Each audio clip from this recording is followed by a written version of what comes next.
আসসালামু আলাইকুম, সবাই কেমন আছেন? আজ গ্রোসারি করতে আসলাম অলমার্টে।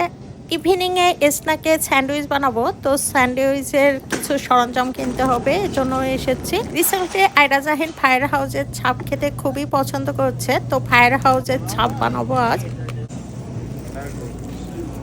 হ্যাঁ, এই ব্রেডটা এটা খেতে খুবই মজা, হোয়াইট ব্রেড।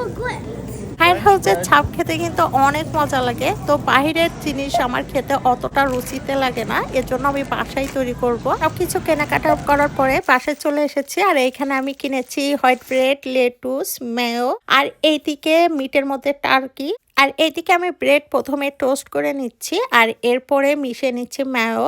ব্রেড খুব ভালোভাবে টোস্ট করলে খেতে কিন্তু অনেক মজা লাগে। এরপরে ব্রেডের সাথে মিশিয়ে নিচ্ছি মেয়ো। এরপরে দিয়ে দিচ্ছি লেটুস পরিমাণ মতো দিয়ে দিচ্ছি, আর মিটের মধ্যে দিয়ে দিচ্ছি টার্কি। আর এরপরে স্লাইস করা টমেটো, আর এর মধ্যে পিকলও দিয়েছি। যার যে টপিক পছন্দ সেটাই অ্যাড করে নিতে হবে। আর এখানে আমাদের এই টপিকগুলো পছন্দ। এরপর ব্রেড খুব ভালোভাবে ফোল্ড করে একটা নাইফের সাহায্যে হাফ করে কেটে নিচ্ছি। আর তৈরি হয়ে গেছে মজাদার চাপ।